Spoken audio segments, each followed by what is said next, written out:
আদালত চত্বরে অগ্নিকাণ্ড। আগরতলায় আদালতের ভেতরে ভয়াবহ অগ্নিকাণ্ডে 8টি দোকান সম্পূর্ণভাবে পুড়ে যায়। সোমবার গভীর রাতে এই অগ্নিকাণ্ড ঘটে। ক্ষতিগ্রস্ত ব্যবসায়ীরা আদালতের চিফ জুডিশিয়াল ম্যাজিস্ট্রেটের সঙ্গে সাক্ষাৎ করেছেন। ক্ষতিপূরণের কোনো ব্যবস্থা করা যায় কিনা সেই দাবি জানান। আদালত চত্বরে ভয়াবহ অগ্নিকাণ্ড ঘটলেও প্রশাসন থেকে মঙ্গলবার দুপুর পর্যন্ত কেউ ক্ষতিগ্রস্ত এলাকা পরিদর্শনে আসেননি। বিদ্যুতের শর্ট সার্কিট থেকে আগুনের সূত্রপাত বলে প্রাথমিকভাবে মনে করা হচ্ছে। ক্ষতিগ্রস্ত দোকানগুলোর মধ্যে কম্পিউটার জেরক্সের দোকান, টিফিনের দোকান, স্টেশনারি দোকান ছিল। আদালত চত্বরে অগ্নিকাণ্ডের ঘটনায় স্থানীয়দের মধ্যে চাঞ্চল্য ছড়িয়ে পড়ে। দাবি উঠেছে আগুন লাগার প্রকৃত কারণ অনুসন্ধানের। এদিকে ক্ষতিগ্রস্ত ব্যবসায়ীরা ক্ষতিপূরণের দাবি তুলেছেন। এদিকে এদিন দুপুরে আগরতলা পুর নিগমের মেয়র দীপক মজুমদার অগ্নিকাণ্ডে ক্ষতিগ্রস্ত এলাকা পরিদর্শন করেন। কথা বলেন ক্ষতিগ্রস্ত ব্যবসায়ীদের সঙ্গে। তিনি এই বিষয়ে সদর মহকুমার শাসকের সঙ্গে কথা বলেছেন। মেয়র জানান, আগামী দুদিনের মধ্যে সরকারের তরফে ক্ষতিপূরণ দেওয়ার ব্যাপারে ব্যবস্থা নেওয়া হবে।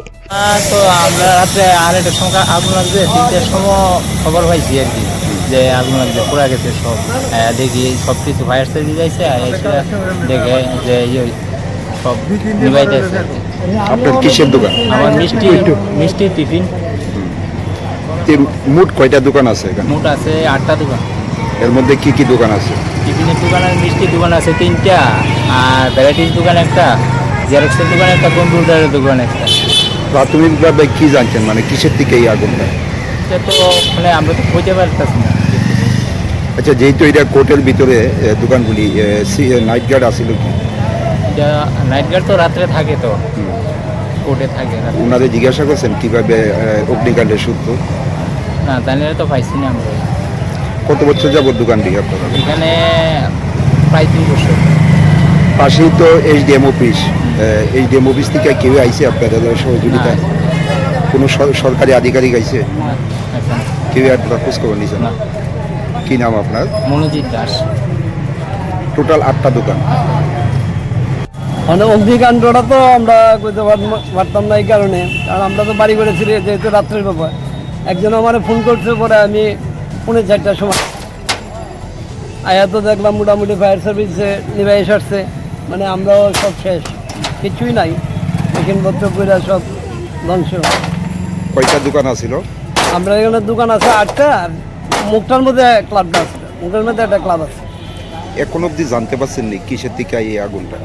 না, এটা তো আমরা জানতে পারছি না। ফায়ার সার্ভিসের লোকে বলছি, ফায়ার সার্ভিস করতে আছে যে শর্ট সার্কিট থেকে হয়তো বা হইতে পারে। কনফার্ম কেউ কিছু দিতে পারতেছে না।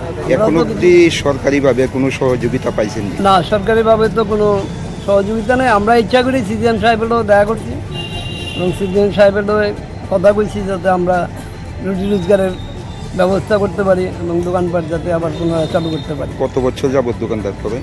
আমি তোমার করি 40 বছর যাব। 8টা দোকানের মধ্যে কি কি দোকান আছে? 8টার মধ্যে খাওয়ার দোকান আছে, কম্পিউটার দোকান আছে, জেরক্সের দোকান আছে, ভ্যারাইটিস দোকান আছে।